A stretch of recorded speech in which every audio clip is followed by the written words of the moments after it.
Hello, and welcome back to iTraveler's Life Abroad, where we share with you all about living a retired life abroad of North America here in Cuenca, Ecuador.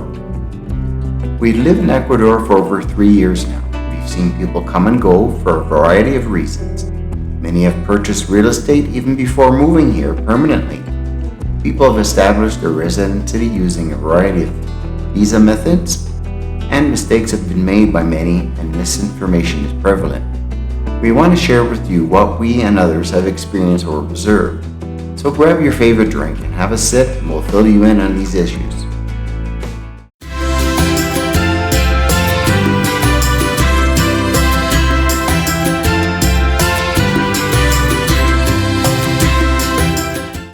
We've observed people arriving and immediately seeking to purchase property.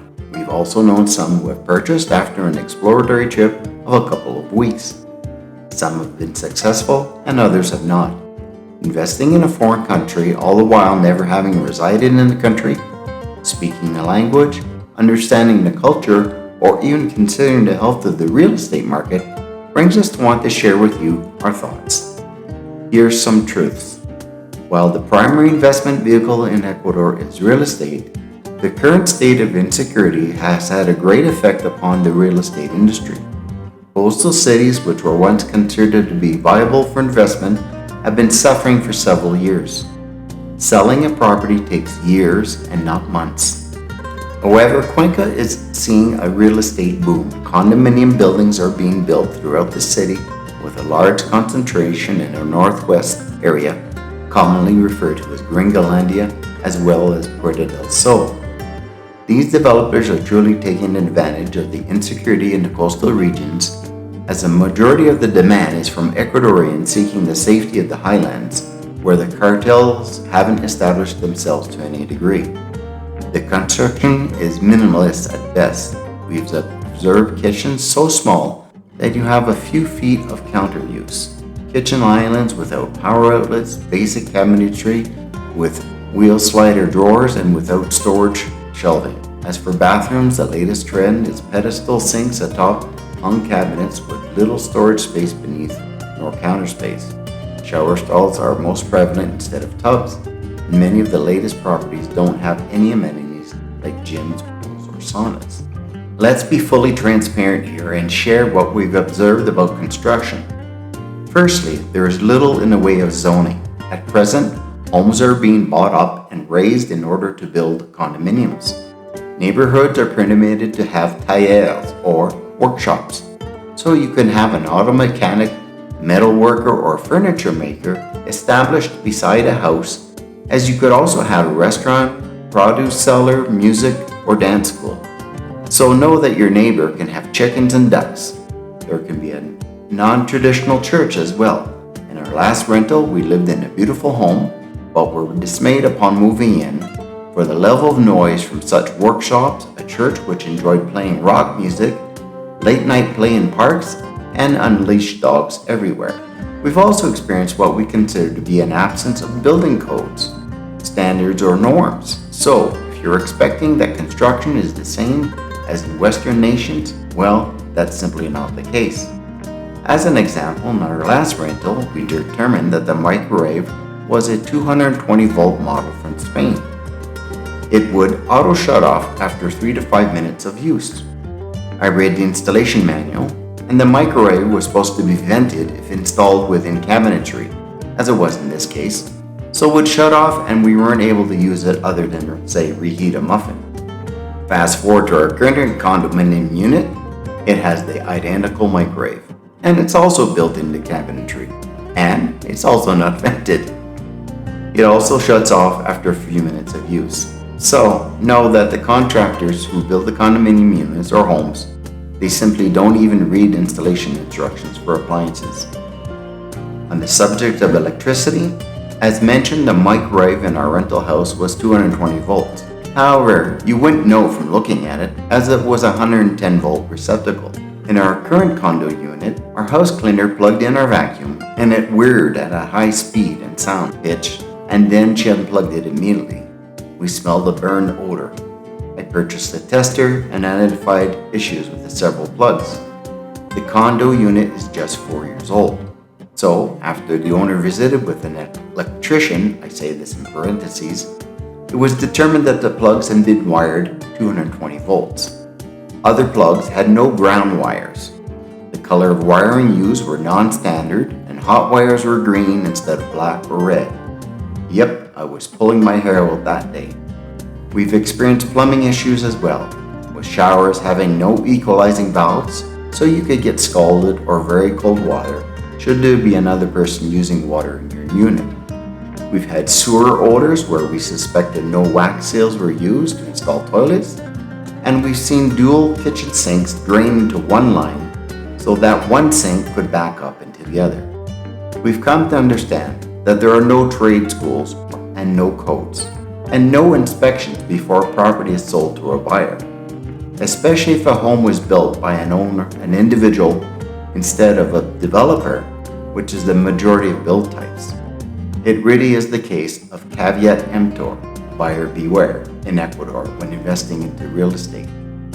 Thinking you'll just build yourself? Well, imagine trying to acquire quality materials. You'll be searching high and wide for quality in dual pane windows, plumbing and light fixtures, and even construction materials like exterior caulking, water membranes, etc. Here's yet another example to question engineering and build. We experienced a serious lightning storm in late March, which included hail. It lasted over an hour. Our condo unit has a patio on the ground level with a raised planter box built in at the back wall. There's a single drain in the middle of the patio.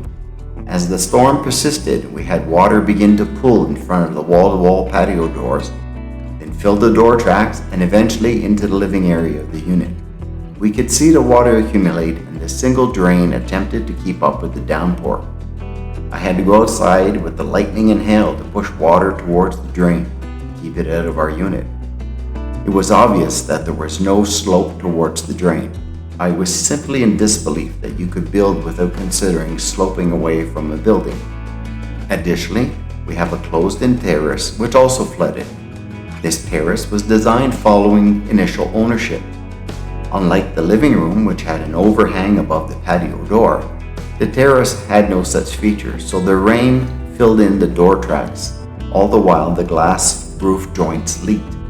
The owner indicated that the terraced roof had been inspected prior to our lease possession. Luckily, we have responsible property owners who are taking steps to remedy these issues of water intrusion. But it does beg the question why anyone would invest into property knowing there's definitely reason to question the engineering and the build. Now, as I'm working on this video, the owner had two different contractors working to remedy the terrace leaks, the canopy above the terrace patio door, and the additional patio drainage. The owner couple both worked, so they were unable to be present during the work. I was supervising as the contractor lifted the aluminum frame canopy and observed that they incorrectly measured the supports so that they didn't line up with the terrace framed wall. They debated what to do and were about to proceed to install it nonetheless and have the support only be partially screwed to the wall. I intervened and told them that they made a mistake and they would have to fix their mistake. They then hauled it away to amend the canopy frame. So, just another example of a lack of conscientiousness by your day labor and supposed maestros or experts. So just to add insult to injury, the owners invited several contractors to obtain recommendations on how to best deal with the leaking terrace roof joints. I had recommended adding a membrane over top the joints to ensure water couldn't get to the silicone sealed joints even if the silicone was inferior and not UV stable or marine grade, as did one of the contractors. Alas, the owners employed a contractor to simply remove the silicone and reapply again.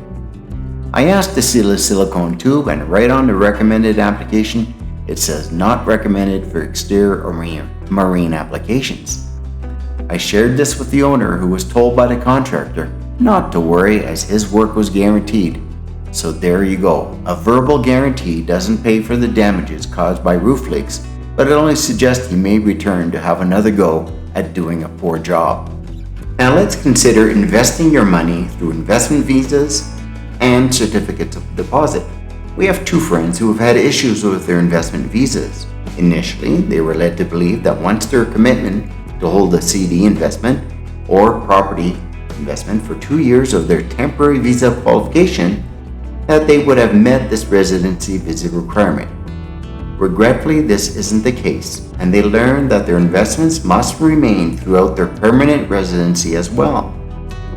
Both our friends have had to restart their residency visas as visitors and temporary residency for another 2 years, despite being in the country for multiple years. Both are now in the process of obtaining retirement visas, as these are considered the easiest to obtain, with no financial outlay required. Of note, one friend had sold their coastal property and bought a condominium unit in Cuenca, still maintaining their investment, but this fact didn't matter to Ecuador. So, yes, a CD may offer return rates greater than your home country, but know that it's not always straightforward. Many expats have had difficulty directing Ecuadorian banks to release funds when the renewal dates arrive, and know that you'll be taxed as well should you decide to leave the country. Equally important to share is that visa agents are not lawyers. They're not regulated, and in many cases are simply there to make money. Ecuador has now adopted an online visa application process, which has been described as relatively straightforward to use, and the costs are minimal compared to a visa agent. So there you have it. We highly recommend that if you're thinking of moving to Ecuador, that you take the time to determine, firstly, if Ecuador is for you before making a financial investment. It's simply not realistic to think that Ecuador, nor any other country, thinks, operates, and holds the similar values as your home country. Let the honeymoon period fade and bring a critical eye to living in Ecuador or any other country before deciding to invest.